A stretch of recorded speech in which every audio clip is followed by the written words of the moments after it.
Hey guys, Mel Griffin here, and ABC News is taking over ESPN studios right now. We're in the brand new studio of Matthew Berry's new show, The Fantasy Show, and I have him here. He's going to tell us all about this awesome new show coming up and even give us some draft tips for this season's NFL season. So here he is, Matthew Berry, welcome. Hi Mel, how are you? I am fantastic. We're so excited to be here. The set is awesome. It looks like its own little fantasy playhouse, and I can't wait to get the behind-the-scenes tour. Thanks so much. Yeah, I built it myself. No, honestly. So this is Ed Eck. This is my producer. He's the showrunner here. We were just hanging out, naturally suited in makeup. So it was random that you showed up with cameras and everything like that. So yeah, no, we're super excited about it. Listen, I've always said that fantasy's fun, right? At the end of the day, look, we all want to win, but ultimately it's a hobby. It's something we do to enjoy, and so we wanted the show to reflect that. And I completely agree. I mean, fantasy is fun. It's one of my favorite things to do every single NFL season. And that's why I'm here. And that's why I'm so excited to talk to you guys. How many leagues are you in? Okay, so last year I was in 5. That was a little outrageous. And I'm not doing it again this year. Okay. I was like actually drowning. Right. So 3 was like my limit. That's what I've been in the past couple years. Last year I got carried away and did 5. So. All right. I like it though. No, you're hardcore. I'm like in double digit. Like I've played up to 25 in a year, but that's my gig. That's my job. So 5 is a healthy number. 3 is a healthy number. I'm proud of you. That's awesome. Well, thank you, Matthew. I mean, coming from Matthew Berry, this is like my dream right here. So that's all I need to hear. I'm doing it right. All right. So take us around. I mean, This studio is awesome, and there's so many fun things around here. You guys are going to go crazy. So I want to hear from Matthew and Ed about what can we expect from this show, and what are all these little trinkets do? So let's find out. All right. Well, so first off, I'll say this.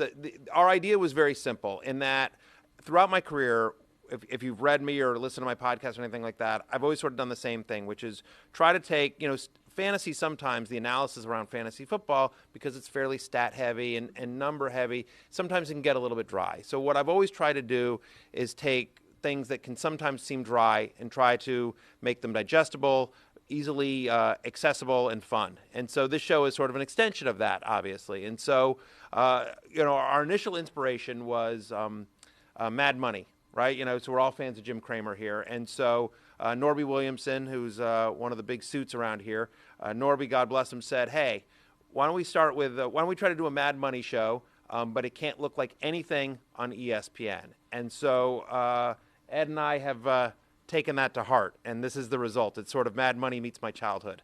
I mean, it's great. Just looking around, it is so awesome, and I love everything in here. So for people that are fans of my podcast, Daniel Dopp, Secret Squirrel, who's the producer on my podcast, will have an on-air role with us here at the show. He's sort of an on-air producer as well, and he has that's a little Secret Squirrel, which is his nickname on the show. And he has various buttons where he can just mess with me when he wants to. And so he also gets to decide what kind of a show it will be every day. So yeah. Let's get over here to Ed over here. So into the microphone. Ed's not a TV talent. Ed, tell us about this. Well, look, we're going to have a super awesome show today. That's great. Every day we spin to win the show, and to see what the show will be. To see what the show will be. So let's just play along here, Mel. What kind of interview will this be? Oh, let's find out. Oh my God, worst show ever just passed. Meh. Oh. Fair. And by the way, and not your fault. What happened? You can only do so much with what we've given you to work with. So by all means. But it was going so well. I know. Well, what are you gonna do? So we have a lot of fun there. I mean, you can see there's a door and a window, so people are going to enter into the somewhat similar or dissimilar to I think a lot of other shows. Actually, it's actually going to come through a door and ring the doorbell and everything like that. Over here, look at these buttons. So I have a lot of buttons again. Mr. Kramer has some buttons, so they gave me some buttons as well. I think mine are probably a little bit different than. And I'll come around here so you guys can see this. So you can't see it right here. If you want to come around here, Dave, if you want, I'll show you. I'll hit a button and I'll show you what comes over here. Oh, they do fun things. They do fun things. Here, I'm helping you out. There we go. Come over there. So. Whoa. So that's a clock that we'll put 45 seconds on in case I'm going long, something like that. So we're going to have some fun with that. We call this our turntable. We'll put different props here, and that just sort of spins around. Suppose we have some breaking news. So if we have some breaking news. Woo! Yeah, of course. Breaking news from the 1920s. Right, There's exactly. A scurvy outbreak. We're on top of it. Right, exactly. Oh, they're running out of hard candy. Right, so we and we can put different things on this particular platform here. We'll use this for different things, but one of the staples that I do is I write a column every week called Love Hate, and so this is what we refer to as our love hate machine. Love and hate; those will have. That will have love and hate eventually, or different things, start, sit, kind of any sort of either or proposition, pick up, drop, that sort of thing. Right. So, can I press a button? Oh, yeah, I'm sorry. I'm so excited. So, why don't you, well, no, I was going to, Which why don't one? you pitch that one the right eagle? there? Yeah. Oh, boy. Oh, boy. Is an eagle going to fly on our head? Whoa! I was right. There's our eagle. Right. Yeah. And what is the significance of the eagle? Or just for fun? I mean, aren't you patriotic? I mean, what? Obviously, come on. Well, we're proud Americans here. There's nothing wrong with an American eagle. No, the idea is eventually, when we were doing some tests for it, our friend Alex Tyner, who is one of the people that designed this set, the great Alex Tyner, wanted to come up with a vulture, which is obviously, a big fantasy football term, a vulture. And so the eagle was just sort of lying around. So it was supposed to be a vulture. And the eagle made us laugh so much, we're like, all right, we're just keeping the eagle. So I like the eagle better. The eagle. So the eagle will bring in breaking news occasionally, whether it's tweets or emails or. You'd be amazed in rehearsal so far. You'd be amazed at how many uses you get out of an eagle that flies out of the sky. I can't wait. Every time I see that eagle, I'm going to be like, I pressed that button. Yeah, no, definitely. And so, it's a case there's you can never have a siren. You can never have too much of a siren either. So. We have a bunch of different, sort of tools at our disposal. And I feel like I need to press one more thing on this table. It's like screaming at me. All right. Oh yeah. Sure. Is that when someone's saying something wrong? Well, this is a joke from our podcast that we've sort of brought over. So Stefania Bell, who's our injury analyst here at ESPN, she does a great job. She's one of my co-hosts on the podcast, and she'll obviously have a big role here on the show. So. This is the Stefania Bell Grande, and so fans of our podcast have constantly sent in different size bells. We have the Stefania Bell, we have various, and so this is the Stefania Bell Grande. So it's this is for Stefania when she comes by as well. If David, if you get a shot just above the door, I'm going to press one more button. So yes. So our fish will be that's our announcer actually. Is the fish, and so he'll be talking to us. Oh, I love it. So we're going to do a lot of. It's very interactive. Sort of, yeah. It's very interactive. It's very fun. Again, just trying to do dumb, goofy stuff. Oh boy. That's what? So is that bacon? No. So it's right. That is a straw. That is Straw Man. And I'm guessing he's here to have an argument with me. So he looks angry. Yeah. Why don't we go over and interview Strawman? All right, okay, Strawman. Don't worry, we're coming. Don't get too mad at us. Yeah. I'm sorry I called you bacon. Right. I'm gonna stand like this because there's totally not anyone behind here. What? Go ahead. Why are you doing this interview on the internet? Nobody watches the internet. Nobody. Yeah. So The internet's dying, pal. It's all about cable TV these days. Absolutely. Strawman's an angry man. Strawman's an angry man, and not always, rarely has opinions that I agree with. So yeah, Strawman will give a lot of arguments to me. So thank you, Strawman. Say hello to Cup for me. Sayonara. Yeah. I love Strawman. Yeah. I think he's going to be a feisty one on the show. Strawman is going to be a feisty one on the show. Obviously, being on ESPN and not part of our NFL rights, we don't actually have footage rights. We can't use game footage. So we've tried to be creative, and so this is where our actual game footage will happen. This is adorable. Thank you very much. So cute. These little men. Yep. So believe it or not, we have little men from every NFL team. So are you going to recreate? Vikings, Panthers. You're going to recreate scenes from highlights? Yes. Badly. Badly recreate them. We have that's what we call a lipstick cam, and so that'll be, yes, we will recreate highlights poorly.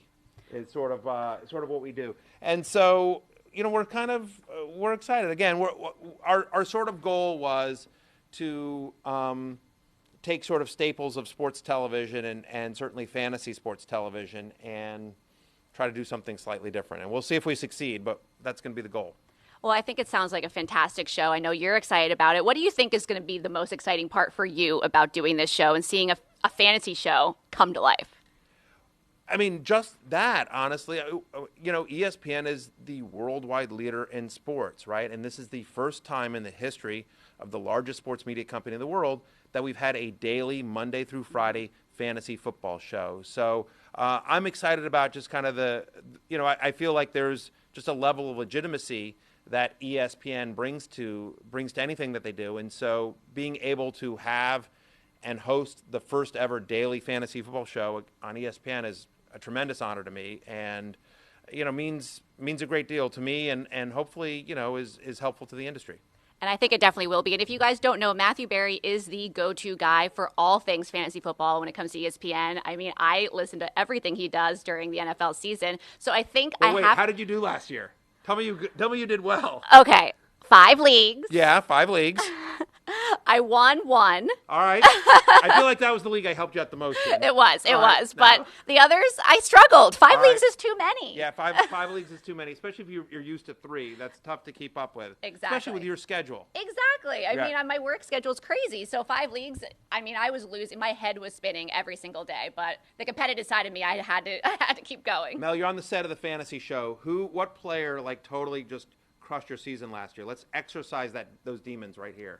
Oh, boy. What player crushed in a good way or a bad way? Bad way. Some of the teams that didn't go the way you wanted them to. Oh, I mean, it was a rough one. Let me see here. We had a lot of injuries. Right. So I think that was probably my biggest problem was the injuries. So right. it's hard. I mean, Ezekiel Elliott, right. That was probably what saved me. Sure, I mean, sure. that was Zeke was great that was when it came to the injuries, it was awful. Some of my teams were really struggling, but Ezekiel Elliott, I think he was the one that really saved me for one of my leagues. So I did have that going for me. But I got to ask you, who's the number 1 draft pick for you this season? Look, for me, it's Le'Veon Bell. Listen, you go David Johnson, you go Ezekiel Elliott. I get it, no issues. Antonio Brown has money in the bank. So I don't think you can sort of mess that pick up this year. But at that level, you have to nitpick a little bit. So I have Le'Veon Bell this much over David Johnson. And my argument is simply this. He's done it longer than David. And if you tell me one offense completely goes in the tank this year, I have more confidence in Pittsburgh remaining at an elite level than Arizona, right? Carson Palmer's 37 years old. He got banged up last year. Have they fixed those offensive line issues? We don't know. Right. Larry Fitzgerald, first ballot Hall of Famer, but he's getting a little bit older. Behind Larry, John Brown, J.J. Nelson. John Brown struggled with injuries last year. We haven't seen J.J. Nelson in a full-time role yet.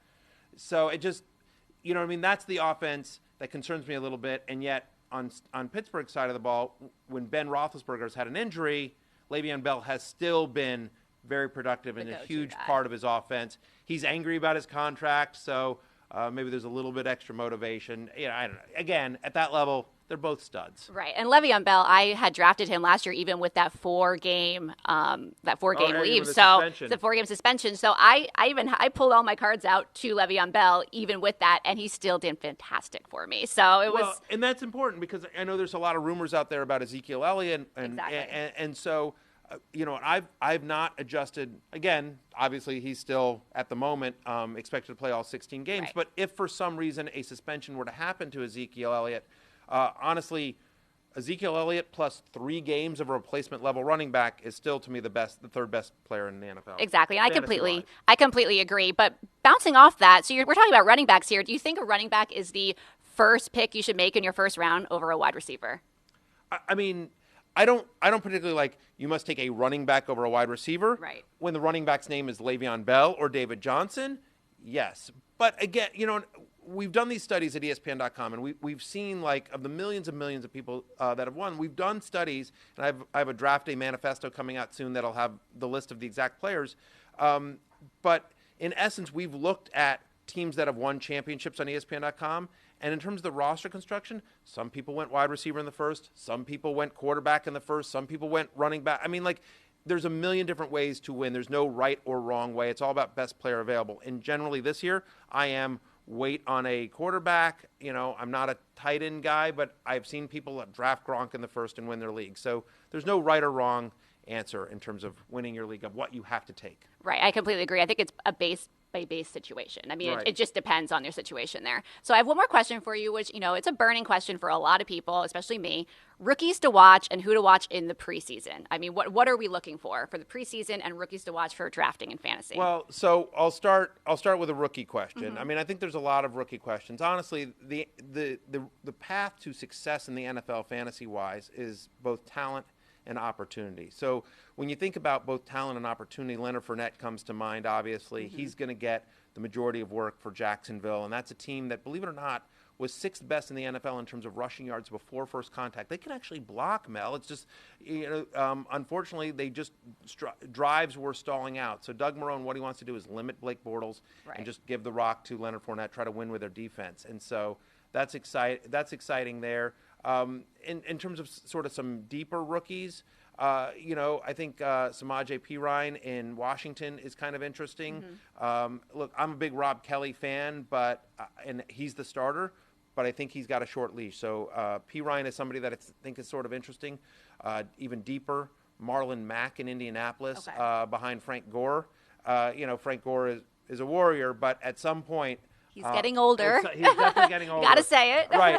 I mean, we've been saying we've been saying it for years. Like 6 years. It's like every year that's the topic. Is Frank Gore's getting older. But so I mean, Kareem Hunt in Kansas City is a guy that's also really interesting. It'd be interesting to see what happens with him and Spencer Ware. PPR leagues, Alvin Kamara in New Orleans. He's going to be their third down back. They're passing down back behind Ingram and Peterson. So those are some running backs just to give a few names. And in terms of what to watch in the preseason, is I feel like, again, it's sort of about opportunity and scheme. How are they using him? Are they playing with the ones? How do they look? You don't want to get too overwhelmed by preseason, but there are certain people that you can, you think about Michael Thomas in the preseason last year, you're like, okay, he can play. And, Sean Payton actually came out in the preseason last year and said, I don't really understand fantasy football, but if I had a team, I'd draft Michael Thomas. And Coach Payton was certainly right.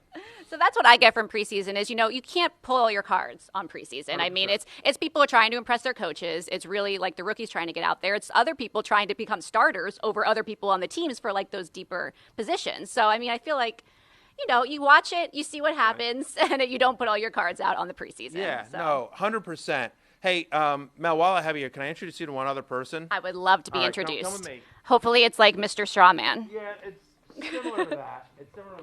Coming over here. Oh, my goodness. Well, at ESPN. I love him. At ESPN, one of the staples, of course, is a touch screen, right? As you see a lot of our analysts on TV shows do touch screens, and we felt like, why have a touch screen when you can have an actual robot? Yes, an actual touchscreen robot. So can I touch him? Yeah, go ahead. By all means, feel free to touch him. What happens? Well, nothing right now because we haven't loaded him with graphics. Oh boy! But Oh my God! I was like, what's happening? So he's alive. Yeah, he is. Sorry. I love him. This is fantastic. Very, very rude robot. Yes? Hi, Mr. Robot. Don't you worry. I like you. He's fantastic. Yeah, well, I love thanks. it. So yeah, we're going to have fun. It's going to be a fun show. And we also have to mention the marathon. We have a 28-hour marathon starting on Monday, August 14th at 7 p.m. That lasts all the way till Tuesday, August 15th at 11 p.m. Correct. 28 hours of pure fantasy football. I mean, this is like a fantasy football person's dream. So, Matthew, you're going to be doing a lot with that. Yep, correct? I am. Yes, I'm doing all 28 hours actually. Last year, Adam Schefter and myself stayed up all 28 hours. We were on television 28 straight hours, every hour. And we're doing it again. We're like, oh, this will be a fun one-time stunt. And then, what do you know? Apparently, we're doing it every year. So, listen, I have to say, last year's marathon was the most fun I've ever had on television. It's really great. And what was cool to see was the entire company get behind fantasy football. We know how much people enjoy it, but it was great to see people beyond myself and Adam Schefter. It was great to see everyone from all, Kenny Mayne and Michelle Beadle and Trey Wingo talking fantasy football for 28 hours. So I think it's going to be a lot of fun. We did some goofy stuff last year, and I think more surprises in store this year. And we're so excited for it. I watched a little bit of it last year, and it was fantastic. I was watching it at work. It was great. But I mean, the funniest part is that the very next day, your television premiere of the new show, The Fantasy Show, premieres Wednesday, August 16th at 5 p.m. So they're going to keep you up for 28 hours straight, and then you have your new show premiering on television. Yeah, and on ESPN too, and it'll also be on our app and digitally. Yeah, it doesn't seem like the scheduling departments talk to each other. I felt like they were like, all right, you're going to keep me up for 28 hours, and then you're going to put me on national TV. Like, all right. So there's a chance, by the way, that, the show's over August 17th because I'm delirious. And he might fall asleep on the first show, so everyone just beware.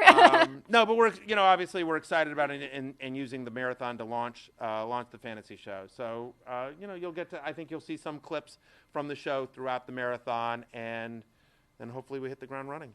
Well, we are all so excited here, and we can't wait to see his new show. Matthew Berry, thank you so much.